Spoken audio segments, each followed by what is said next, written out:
দশম শ্রেণীতে পড়তাম। আম্মা ১,০০০ টাকা দিলেন, সঙ্গে একটা বাজারের লিস্ট। বাজার করতে গিয়ে পকেটে হাত দিয়ে দেখি টাকা গায়েব। ছোট পথ হয়, তন্ন তন্ন করে টাকা খুঁজতে লাগলাম। মধ্যবিত্ত সংসারে ১,০০০ টাকা বলতে আমাদের কাছে পাহাড় সমান। পাবো না জেনেও পাগলের মতো টাকা খুঁজছি। ঘর থেকে ছোট ভাই পিটুকে আমার খোঁজে পাঠিয়েছেন আম্মা। ঘরে নাকি এখনো রান্না চড়ানো হয়নি। আমি প্রচন্ড টেনশনে মুখ কুমড়া করে বসে আছি।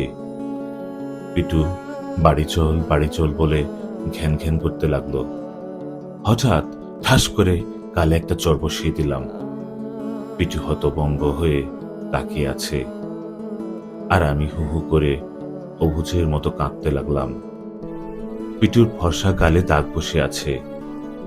সে কি বুঝলো ঠিক জানি না, বাড়ি ফিরে গেল। আমি ভয়ে অস্থির। আজ পিঠের ছাল বোধ হয় আর থাকবে না। কি জানি পিটু গিয়ে মাকে কি বলে, লুকিয়ে যাব কিনা তাও বুঝতে পারছি না। আমি স্তব্ধ হয়ে বসে কান্না করতে লাগলাম। একটু পর দেখি পিটু হাতে মাটির একটা ব্যাংক নিয়ে আমার দিকে এগিয়ে আসছে। আমি হতবাক হয়ে তাকিয়ে আছি। পিটু এসে বলল, ভাইয়া, ব্যাংকটা ভেঙে ফেলো।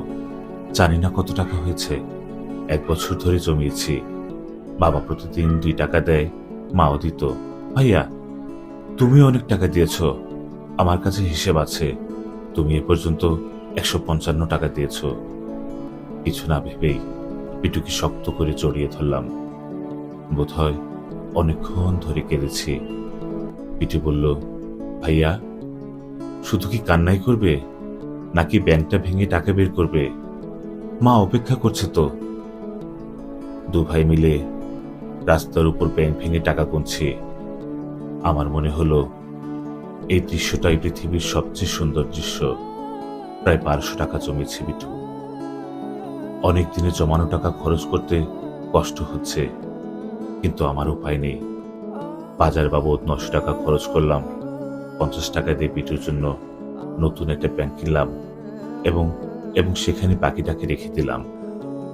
তার কাছে ওয়াদা করলাম, এবার থেকে আমিও টাকা জমিয়ে তার দেওয়া ঋণ শোধ করব।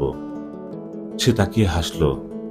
পিটু আর আমি 2 ভাই 2টো জিলাপি কিনে বাজার সহ বাসার দিকে রওনা হলাম। সেদিন দেরি করার জন্য মার হাতে অনেক মার খেয়েছিলাম, কিন্তু পিটুর ভালোবাসার কাছে সেদিনের মারগুলো অতি তুচ্ছ মনে হয়েছিল।